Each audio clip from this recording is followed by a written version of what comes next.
Bismillahirrahmanirrahim. Assalamualaikum warahmatullahi wabarakatuh.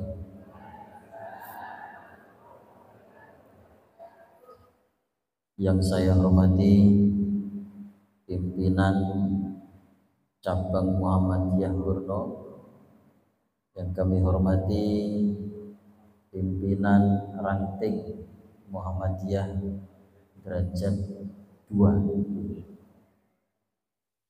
yang kami hormati ketua dan pengurus takmir Masjid Al-Muttaqin dan seluruh jamaah Masjid Al-Muttaqin yang berbahagia dan seluruh simpatisan Muhammadiyah di wilayah Derajat dan sekitarnya. Alhamdulillah, nahmaduhu wa nasta'inuhu wa nastaghfiruh wa na'udzu billahi min syururi anfusina wa min sayyiati a'malina, may yahdihillahu fala mudilla lahu wa may yudlilhu fala hadiyalah. Asyhadu an la ilaha illallah wahdahu la syarika lah wa asyhadu anna Muhammadan abduhu wa rasuluhu la nabiyya ba'dah. Pertama, marilah kita panjatkan puja dan bersyukur kita kehadirat Allah Subhanahu wa taala yang telah memberikan kita bermacam-macam nikmat, bermacam-macam kasih sayangnya kepada kita, sehingga pada hari ini kita masih diberikan keringanan langkah untuk melangkahkan kaki di masjid kita tercinta ini.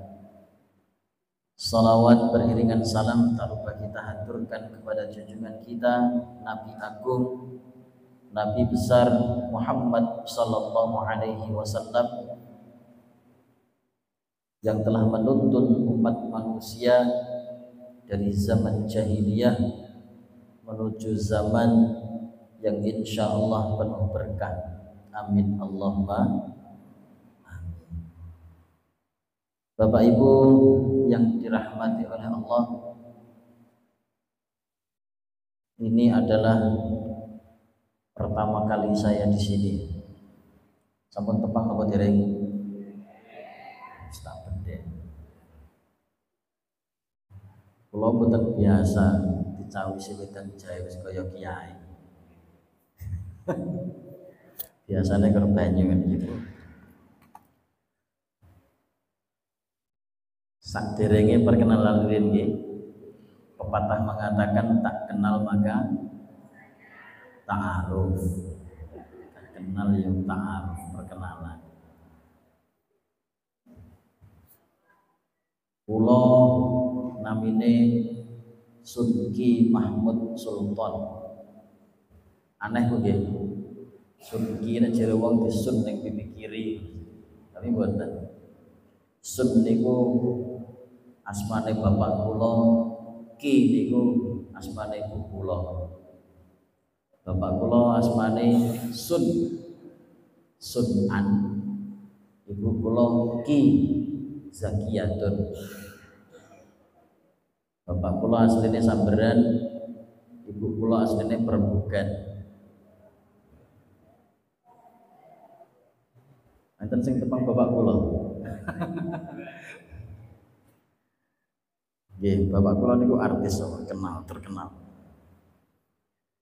Makanya disingkat dados Sunki. Supaya enggak penasaran Sunki apa. Terus Mahmud Sultan itu diambil dari sejarahnya saya itu lahir. Saya lahir itu sekitar pukul 2 dini hari. Niku wedale salat tahajud. Masih kula niku nak tahajud di musiman kadang Tapi nama itu diambil dari sejarah karena ketika sambil nunggu saya lahir, bapak saya nunggu sambil sholat tahajud, makanya diambilkan dari ayat yang berkenaan dengan sholat tahajud, wa minal laili fatahajjad bihi nafilatan lak asa ayyab'atsaka rabbuka maqamam mahmuda. Mahmud berikutnya lanjutane, wa qur rabbi adkhilni mudkhala sidqin wa akhrijni mukhraja sidqin waj'alni min ladunka sultanan nasira. Lengkap, Subki, Mahmud, Sultan. Kesibukan saya sekarang di pimpinan daerah Muhammadiyah sebagai anggota Majelis Tabligh pimpinan daerah Muhammadiyah Kalipakas ini, dan Majelis Tabligh. Keseharian saya kalau pagi sebagai kepala sekolah di SMP Muhammadiyah 2 Bojonegoro, kalau malam menjadi pengasuh di panti asuhan yatim Muhammadiyah Bojonegoro, panti ini pun Pak Wahid. Nah, kula nek enjing macan necis ngeten Bu. Pokok nek sore kula ngeru glethong. Wong panti niku sapine kathah. Sapine jenengan pinten? Mboten gadah to. Sapine panti niku selawe. Wedhuse kinten-kinten 3 dosa. Ya melok ngelet kletonge tok ora melok duwe sapine. Tapi mboten napa-napa. Niku kesibukan kula sakniki. Nggih sebulan sekali nggih dijadwal keliling-keliling ngeten iki, jalan-jalan kalih Mas Dibyo biasane. Lan mboten ngeten iki mboten panggih jenengan to. Nggih paling kula teng griya ngerti tletong gak ampun badhe kabeh. Bapak Ibu yang dirahmati oleh Allah,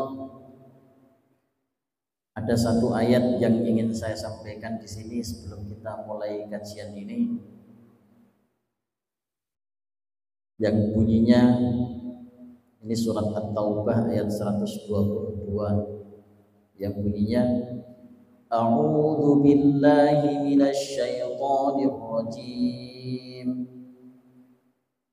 Wa ma kana al-mu'minuna liyanfiru kaffah فلولا نفر من كل فرقة منهم طائفة ليتفقهوا في الدين ولينذروا قومهم إذا رجعوا إليهم لعلهم يحذرون. Yang artinya, tidaklah sepatutnya orang-orang mukmin itu pergi ke medan pertempuran. Kalau zaman dulu itu masih usum-usume perang. Perang zaman dulu ketika menegakkan Islam itu berangkat jihad di jalan Allah itu dihukumi wajib bagi laki-laki. Jadi sing gagah-gagah berangkat perang. Karena dulu nggak ada gaya-gayaan, berangkat perang ya memang prajurit murni. Tidak ada gaya-gayaan karena dulu nggak ada namanya prajurit Rasulullah pakai baju loreng kayak tentara sakniki mboten. Gawanane bedil mboten. Oke, tujuan berangkat jihad fisabilillah lillahi ta'ala. Berangkat perang nek mati alhamdulillah, nek balik ya alhamdulillah. Dua-duanya tidak ada yang merasa rugi. Tapi ada lanjutannya, falaula nafara min kulli firqatin minhum ta'ifatun liyatafaqahu fid din. Mengapa sebagian dari segolongan di antara mereka itu tidak tinggal, tidak menetap? Maksudnya tidak menetap itu ya tidak ikut berangkat. Liyatafaqahu fid din, untuk memperdalam agama, untuk belajar agama. Waliyunziru qaumahum idza raja'u ilaihim, dan untuk mengingatkan atau memberikan peringatan kepada kaumnya idza raja'u ilaihim, ketika orang-orang yang pergi berjihad itu pulang ke kampung halamannya, la'allahum yahdharun, agar mereka dapat menjaga dirinya. Ayat ini Bapak Ibu, yang pertama yang disampaikan adalah pentingnya berjihad di jalan Allah. Karena seperti tadi yang sudah saya katakan, bahwa saya berjihad di jalan Allah itu wajib. Tapi kalau sekarang itu jihad itu bermacam-macam caranya. Bukan asal pergi kemana gowo bom dah Allahu Akbar masuk surga, bukan itu. Makanya dalam kitab fikih itu bab jihad itu ditaruhnya di akhir. Tujuannya apa? Supaya sebelum berjihad itu orang-orang yang mau berjihad itu memahami agama dengan betul-betul, sehingga tidak termakan dengan doktrin-doktrin yang tidak jelas, sehingga akhirnya dia bunuh diri. Jadi bunuh diri nang gereja kok oleh surga, bidadari itu mlumpuk kabeh, yo ngandel dikandel. Akhirnya menjadikan Islam itu nanti sebagai agama yang dicap sebagai agama teroris, karena pemahaman yang kurang mudah didoktrin, akhirnya menjadikan agama Islam yang kena imbas jelek. Maka bab jihad itu dalam kitab fikih ditaruh di paling belakang supaya difahami itu. Dan makanya di dalam kitab hadis juga bab yang pertama pasti menjelaskan tentang niat yang dipelajari, innamal a'malu binniyat wa innamal likulli imri'in ma nawa. Supaya jelas kita itu ketika beramal harus didasari dengan niat, bukan didasari dengan apapun selain ridha Allah. Ya, contoh lah, saat ini foto-foto wong ganteng karo wong ayu pinggir-pinggir dalan kon bebek. Sinten? Ya sing Bojonegoro lah, calon. Enten nomor 1. Sinten? Nomor 1 sing pundi, Pak Teguh. Teguh kali Farida, sing nomor kali Wahwono Nurul. Jenengan milih sing pundi? Kadang yang milih sing enek. Banter wae, semua terbanter. Aku sing isin wae. Itu kadang seperti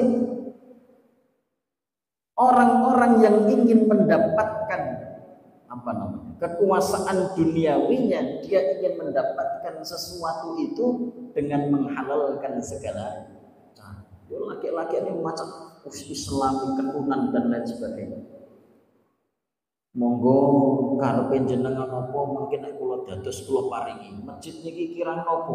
Oh, apa di tingkat 30. Mungkin nek kula dados bupati tak turuti tingkat 30. batu dados bel. Itu kan janji-janji palsu. Ya alhamdulillah nek tenanan. Kadang seperti itu, mau jadi pemimpin atau mau jadi DPR dan lain sebagainya, mengajak orang-orang untuk ayo baca nanti malam kita kajian bersama baca ayat kursi berjamaah. Wes oleh kursi nih ayatnya ditinggal. Maka kalau seandainya kita berjihad di jalan Allah, memang tidak ada yang diharapkan kecuali ridho Allah. Bahkan dalam suatu hadis dikatakan jenengan-jenengan yang berangkat ke masjid ini untuk ngaji, untuk mendapatkan ilmu, itu sama Allah dihukumi fi sabilillah, di jalan Allah. Rasulullah ngendikan man kharaja fi talabil ilmi kana fi sabilillahi hatta yarji'a. Barang siapa yang berangkat keluar dari rumahnya untuk menuntut ilmu, maka dia itu fi sabilillah, di jalan Allah sampai dia pulang kembali. Kalau ini na'udzubillah, seandainya ada yang pulang kajian atau berangkat mau kajian kok enten nopo-nopo, na'udzubillah, dia di tengah jalan syahid fi sabilillah, tapi nek niate ngaji. Lah nek niate sing elek budal kok omah ape begal, ya beda ceritane. Dados ngaji niku termasuk jihad fi sabilillah. Nah, kalau yang tadi dikatakan dalam ayat itu adalah berperang di jalan Allah melawan orang-orang kafir. Maka di ayat selanjutnya falaula nafar min kulli firqatin minhum ta'ifah liyattafaqahu fiddin. Kenapa tidak ada sebagian dari kaum itu untuk menetap, nggak usah ikut berperang, liyattafaqahu fiddin, untuk mendalami ilmu agama. Untuk apa? Waliyunziru qaumahu idza raja'u ilaihi, supaya nanti orang-orang yang mendalami agama itu bisa memberikan peringatan kepada orang-orang yang nanti pulang dari jihadnya.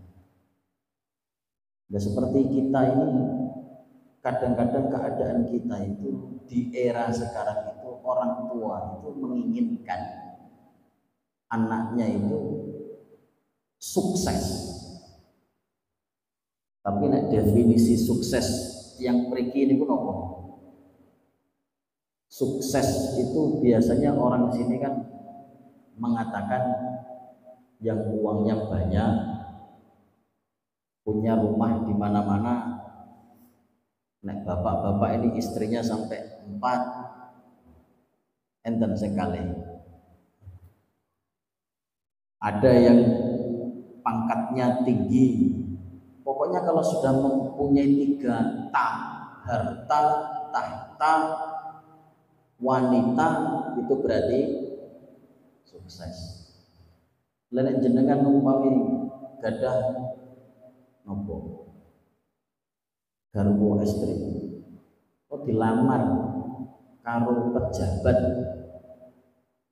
mestilah oh nggih. Dari pejabat mahasiswa pengangguran dimikir.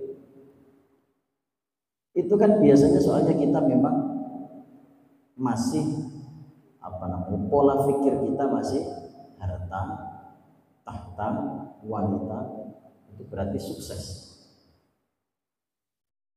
Kalau seandainya lulusan pondok umumnya berapa, hafal 30 juz, hafal kitab A, B, C, tapi belum punya pekerjaan tetap, kerjaannya nopo, dodol pentol, keliling-keliling di sekolahan, dia mikir malih. Tapi nek nopo kerjaane nopo PNS, wah sip, cocok jadi mantuku. Biasanya seperti itu. Karena patokan sukses kita rata-rata adalah apabila hartanya sudah mencukupi, punya pangkat yang tinggi. Makanya anak-anak kita itu biasanya kalau disuruh memperdalam ilmu agama rasa-rasa.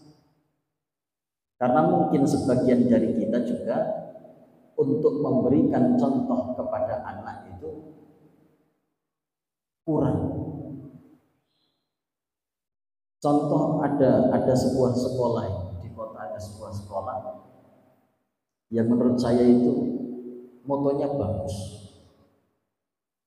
yaitu mendidik dengan cinta, doa, dan keteladanan. Itu memang harus diterapkan kepada kita, kepada anak-anak kita.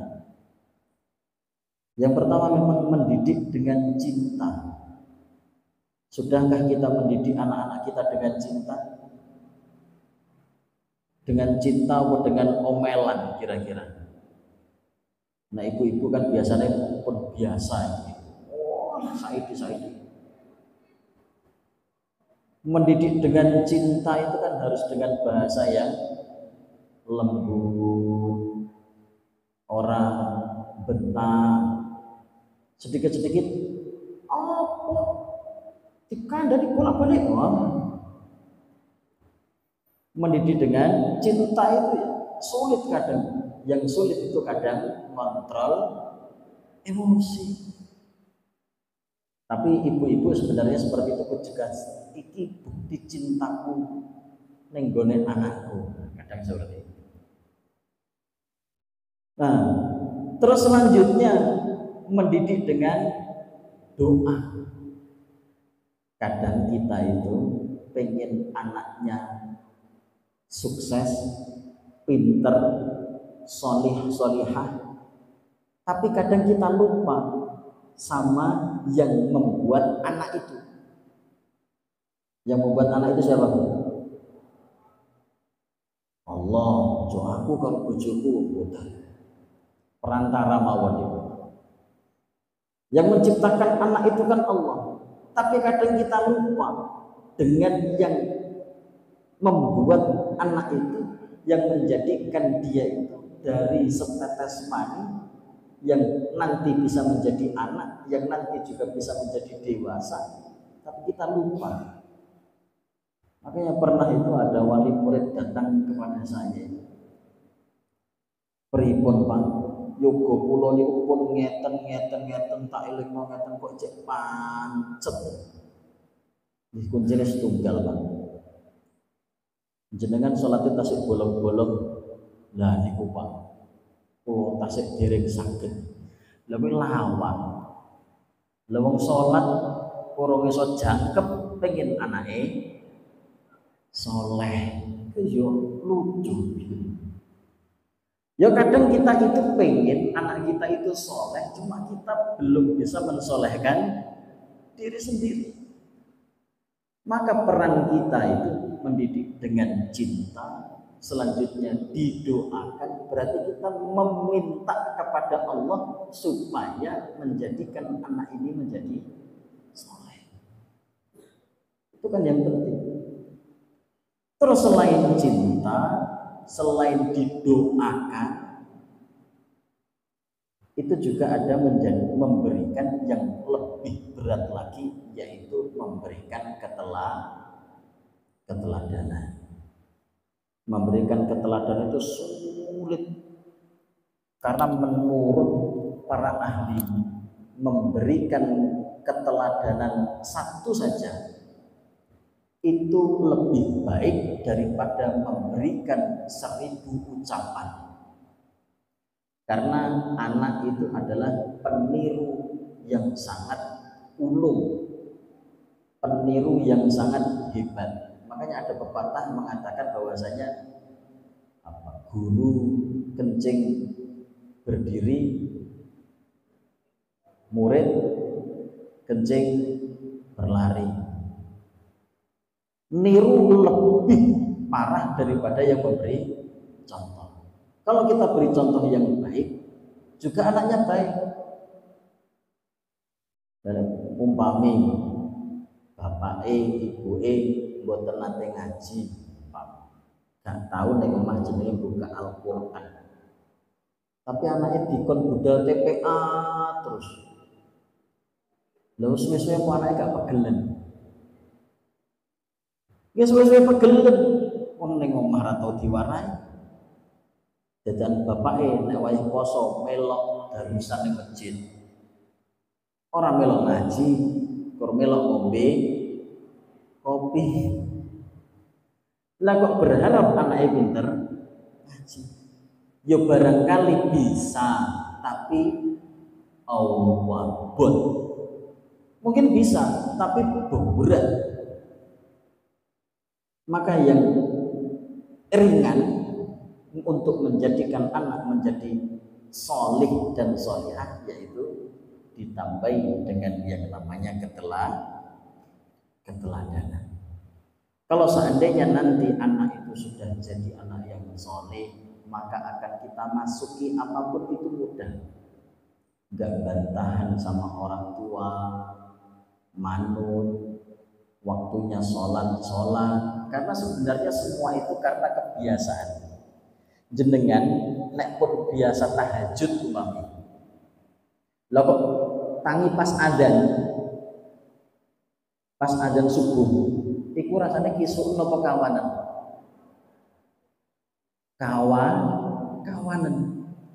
Lah tapi nek biasanya jenengan tangine jam 6, kok idep-idep tangi pas adzan subuh, niku jenenge kisuken apa kawanan? Kisuken. Padahal sama-sama bangun adzan subuh. Yang membedakan nopo? Yang membedakan adalah kebiasaan. Lha kok sing cek wabon salat subuh niku nopo? Biasanya nek kula terus kiai riyen niku, kalau ada orang yang sholat subuh dengar azan itu nggak mau bangun, iku jirine kupinge diuyohi setan. Mbah kupinge jenengan gak subuh berarti pesing kabeh nek uyohi setan. Lagi ngoten niku. Padahal janji Allah orang yang sholat subuh atau yang melaksanakan 2 rakaat, sebagian ulama mengatakan 2 rakaat sebelum subuh itu mengatakan pahalanya khairum minad dunya wa ma fiha, lebih baik daripada dunia dan seisinya. Jenengan ngandel napa mboten? Percaya napa mboten? Ya percaya tapi separuh. Yang mereka biasanya perang baris Pak nek subuh Pak. Full. Alhamdulillah. Subuh banyak, nek maghrib tambah full. Ya alhamdulillah. Tapi biasanya di luar sini, itu biasanya sholat subuh itu jamaah sekali. Kulo riyen nate tengkali tidur niku daerah desanya enggak saya sebutkan lah. Saya pernah itu sholat subuh. Ya Allah, saya kan biasanya kalau sholat subuh dengan KKN, teman-teman KKN itu kan pindah-pindah tempat. Subuh hari ini di tempat ini, besok di tempat ini. Pernah itu suatu waktu itu, enten sholat subuh, mbah-mbah pujian kok rabar-bar. Riyane wis komat iki pujian rabar-bar. Ternyata nopo? Orang sing teko. Diadzan-adzani dhewe. Pujian dhewe. Kula niku kalih rencang-rencang iki dugi mriku langsung dikomati. Allahu Akbar, paling wis pegelen. Pegelen nek pujian. Akhirnya dikomati. Nggih imame piyambake niku sing makmume rencang-rencang KKN. Nah itu sepinya seperti itu sampai karena yang lain nggak ada yang datang. Nah itu kalau seandainya orang percaya sama janji Allah itu, menurut sabda Nabi Muhammad itu khairum minad dunya wa ma fiha. Dan seandainya di sini itu ketika mau sholat subuh nggak sah khairum minad dunya, nggak sah lebih baik daripada dunia dan seisinya. Mau enak bagi-bagi ndok sak kilo.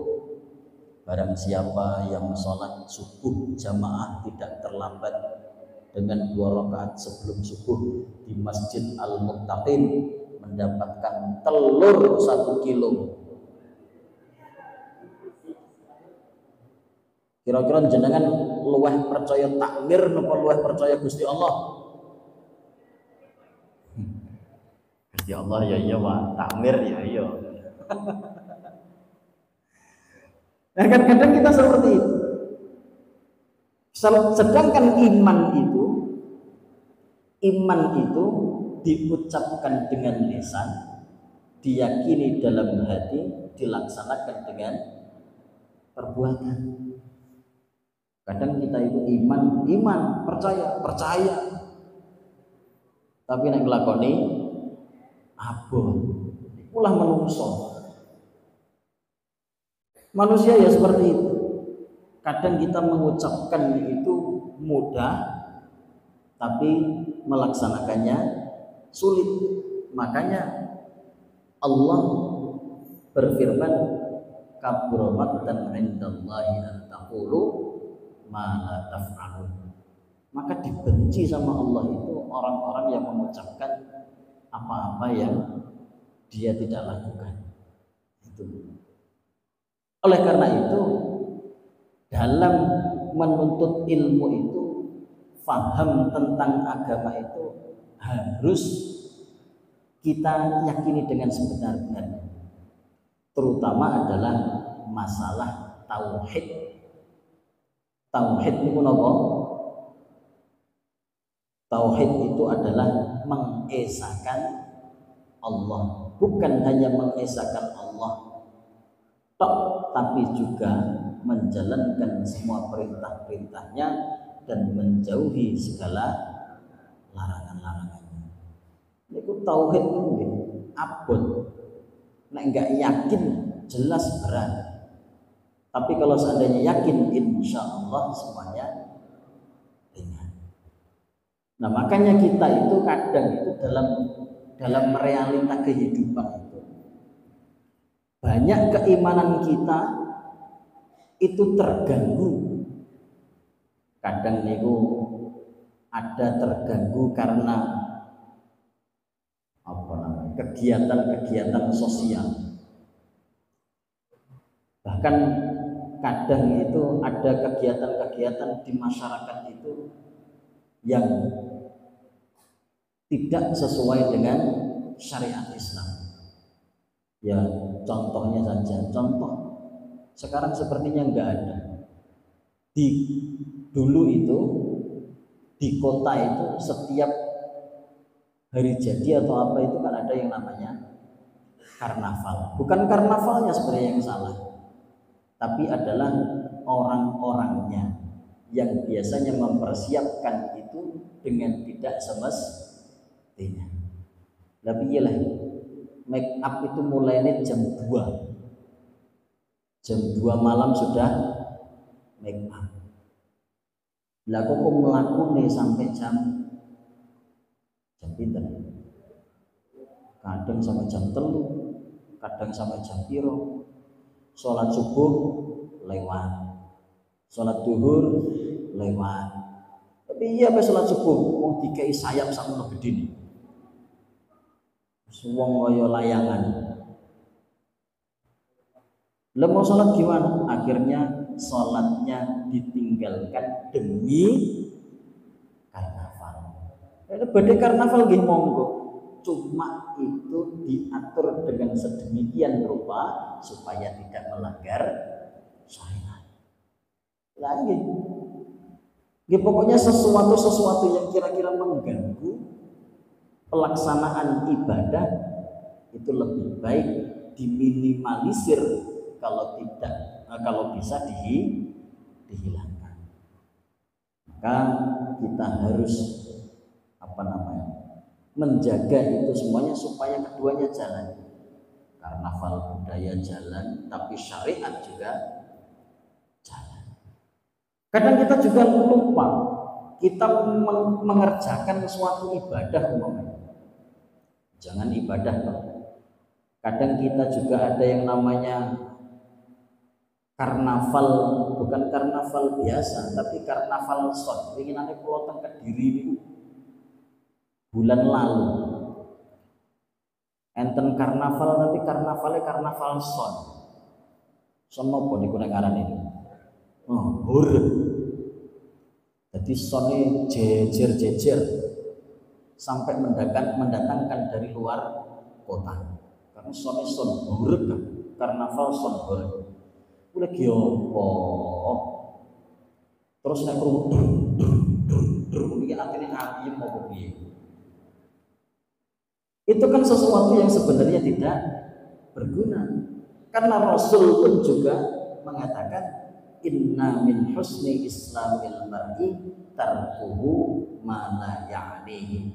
Sesungguhnya sesuatu dari kebaikan Islam seseorang itu adalah meninggalkan apa-apa yang tidak berguna baginya.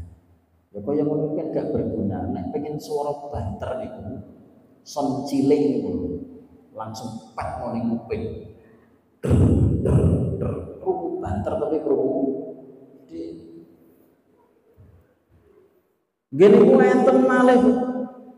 Napa niku? Pujian. Nek teng mriki enten pujian apa mboten? Nek niku pujian niku kula maklum, tapi tulung sing pujian niku aja suwe. Imam ini ngangge imam atas napa imam bawah? Sonne maksudnya boten imam teng atas. Kula niku teng panti niku enten tanggi. Masjid lah. Kadang niku nek ngimami sonne ditaruh di atas. Sonne bau banter. Sampai masjid kula niku suarane rawa. Lah pada suatu ketika niku imam kula niku ngimami tapi kudu guyu to piye. Kula niku rakaat ketiga, ngimami rakaat ketiga. Lah goro-goro ning masjid tetangga iku saking banter iku. Ghairil maghdubi 'alaihim waladdallin. Makmum kula. Amin.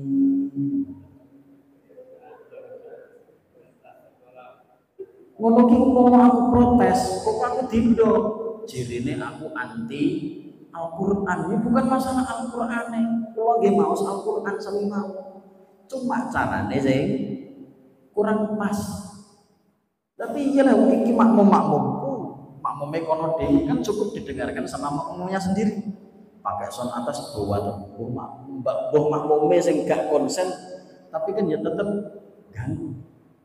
Ghairil maghdubi 'alaihim waladdallin. Terus sing amin kan mriku. Lah monggo kula nderek. Amin. Sakjane apik wong sing dibanterno ya ayat Al-Qur'an. Cuma waktune gak pas. Lho kono rakaat 1. Lah kula rakaat 3 sing baca Al-Fatihah gak banter. Ya pikirane ya melok.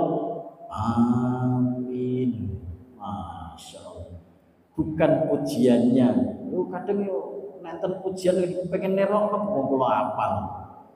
Ngimami alhamdulillahirabbil alamin. Allahul kafi rabbunal kafi qasadanal kafi. Apa ngelanjut lagi lali ya. Gene pujian tapi nek wayahe komat nggih komat ngoten lho. Jadi saling menghormati itu indah. Saling menghormati itu indah.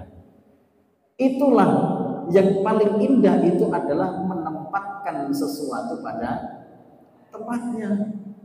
Makanya saya itu dulu itu dibekali sama Pak Yai itu setiap mau perpulangan itu atau ketika pekan perkenalan itu mesti disampaikan hurriyatul mar'i mahdudatun bihurriyati ghairihi. Itu yang selalu ditanamkan kepada santri-santrinya. Hurriyatul mar'i mahdudatun bihurriyati ghairihi artinya kebebasan seseorang itu terbatas dengan kebebasan orang lain. Kita boleh jingkrak-jingkrak asalkan orang lain tidak terganggu. Jenengan apa joget-joget rapopo, sing penting omai jenengan kedap suara, gak enak suara metu blas sehingga tetangga itu enggak terganggu. Maka seperti itu harus kita fahamkan, karena sebenarnya agama itu selain dibaca, Al-Quran itu selain dibaca perlu juga difahami, perlu juga diamalkan. Makanya dulu Kiai Haji Ahmad Dahlan itu selalu mengulang-ulang kajian tentang surat Al-Ma'un. Di film Sang Pencerah itu ada Al-Ma'un, sampai santri ini bosen. Ki Al-Ma'un, sesuai Al-Ma'un, nah sesuai Al-Ma'un. Ketika santrinya protes, maka dijawab sama Kiai Haji Ahmad Dahlan, sudah berapa orang miskin yang kamu santuni? Sudah berapa anak yatim yang engkau rumah? Diingoni.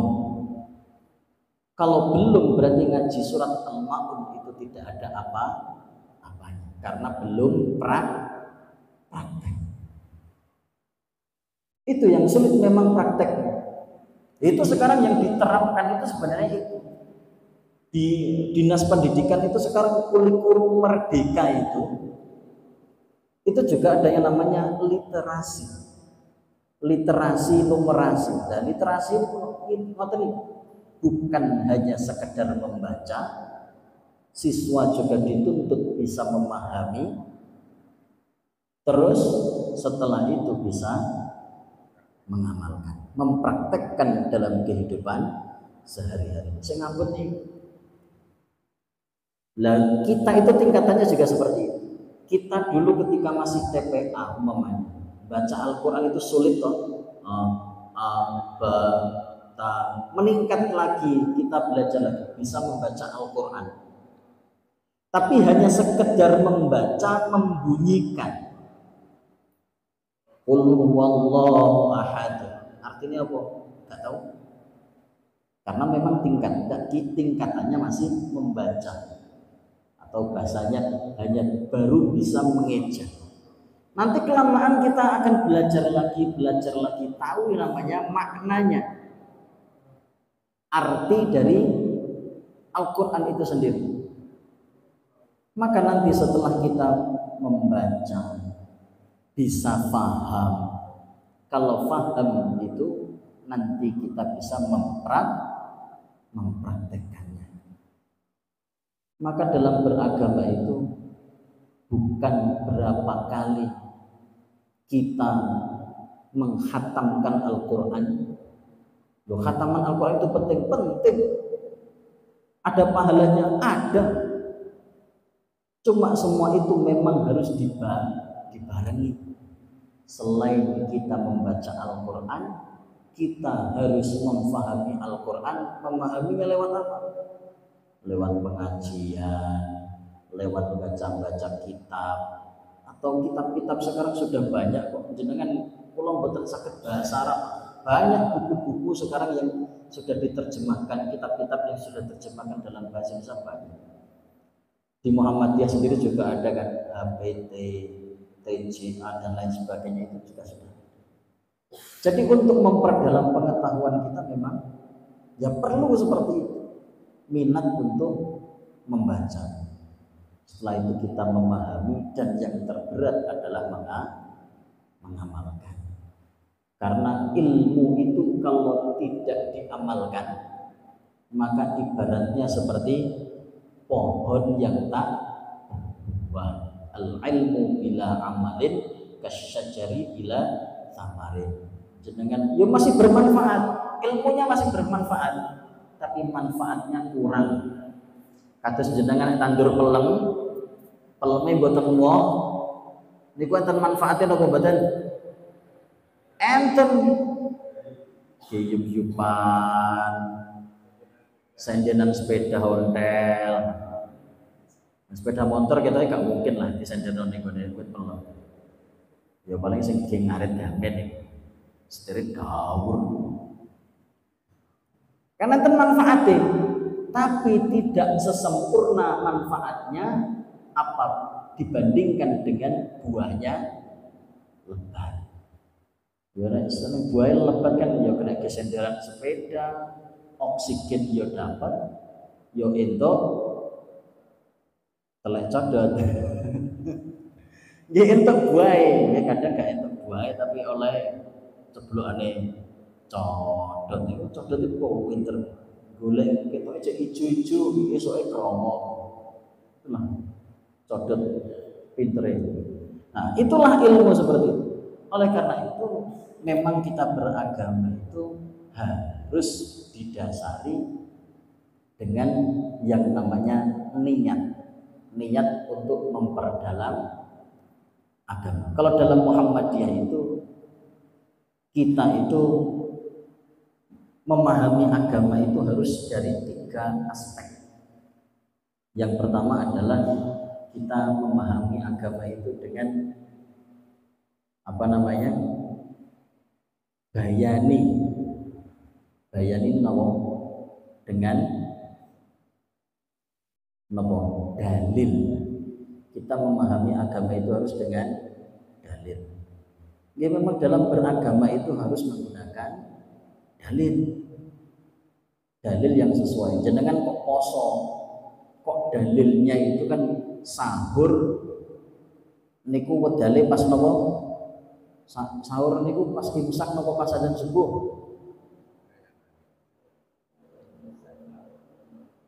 Pas imsak nopo adzan subuh?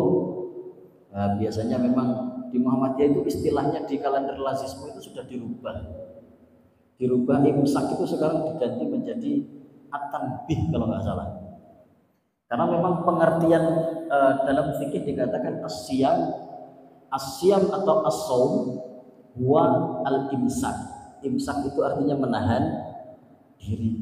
Secara istilahnya berarti kan kalau seandainya kita puasa itu kan sudah menahan diri dari makan dan minum dan segala yang membatalkan puasa. Berarti puasa itu dimulai imsak. Tapi waktunya yang salah. Mulai kita nggak makan minum itu waktunya mulainya ketika adzan subuh. Maka 10 menit sebelum adzan subuh itu di kalender Muhammadiyah sudah tidak ditulis imsak lagi.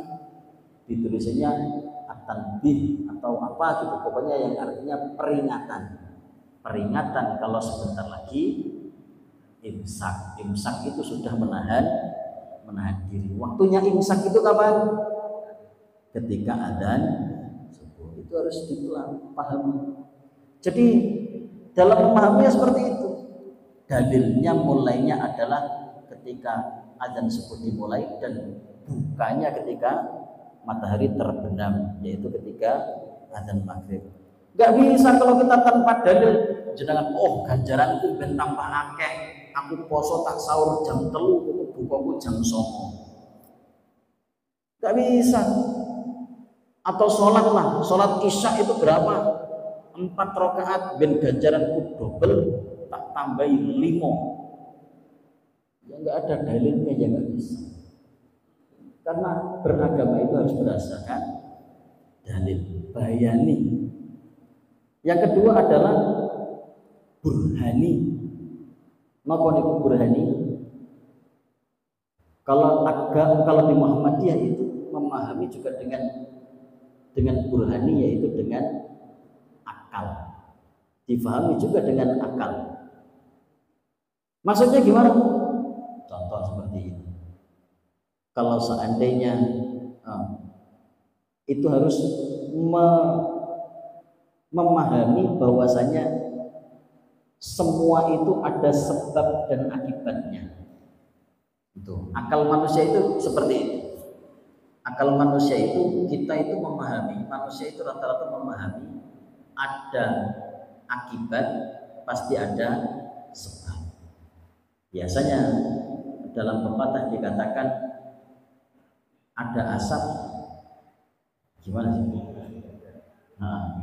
ada asap itu pasti ada api. Itu berarti kalau seandainya di dalam Islam itu orang masuk neraka, orang masuk surga itu pasti ada sebabnya. Sebabnya apa? Ya sebab ini kalau masuk surga sebabnya dia bertakwa, beriman. Kalau dia masuk neraka berarti sebabnya dia kufur kepada Allah. Ada hukum sebab akibat. Tapi yang ketiga ini yang berat adalah irfani. Irfani itu adalah ilmunya ilmu sufi, tasawuf, yang menganggap bahwasanya dunia ini memang tidak ada apa-apanya dibandingkan dengan akhirat. Ya memang kita harus mempercayai seperti itu. Cuma berat. Yang ketiga memang berat. Kalau seandainya yang ketiga itu ibaratnya seperti ini, memang ada hadis mengatakan kenikmatan dunia ini apabila dibandingkan dengan kenikmatan akhirat itu ibaratnya jari kita itu dimasukkan ke dalam lautan. Maka ketika kita jabut tangan ini, terus ada tetesan-tetesan paling pinten tetes diangkat paling 1, 2, 3 selesai. Yang turun dari tangan kita itu ibaratnya adalah kenikmatan dunia. Yang kenikmatan akhirat ibaratnya satu lautan itu, seluruh lautan yang ada di dunia ini adalah kenikmatan akhirat. Maka jaraknya memang sangat jauh sekali.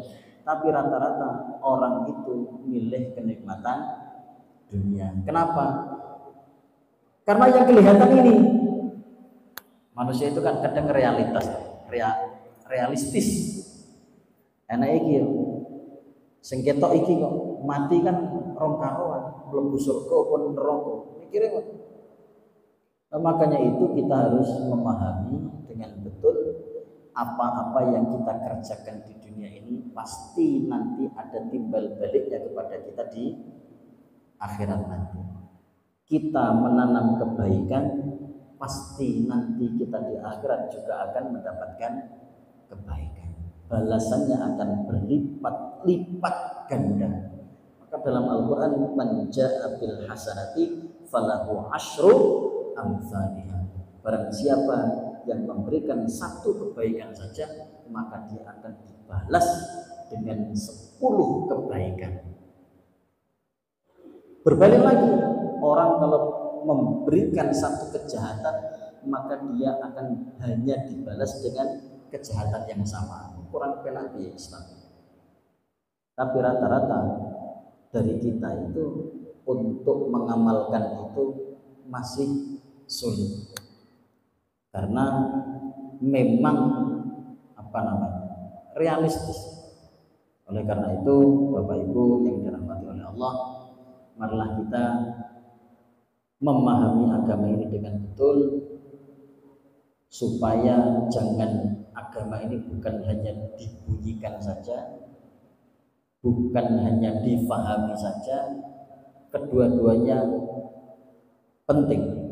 Agama dipelajari, Al-Quran dibaca, difahami, tapi tidak kalah pentingnya dan mungkin yang paling penting adalah mengamalkan apa-apa yang kita pelajari di dunia ini. Mudah-mudahan apa yang kami sampaikan bermanfaat dan mudah-mudahan kehadiran kita di majelis ini dinilai ibadah oleh Allah Subhanahu wa taala, dan mudah-mudahan kita dikumpulkan di surga nanti dengan para syuhada dan para orang-orang saleh. Amin ya rabbal alamin. Kurang lebihnya mohon maaf. Billahi taufiq wal hidayah wa ridha wal inayah. Wassalamualaikum warahmatullahi wabarakatuh.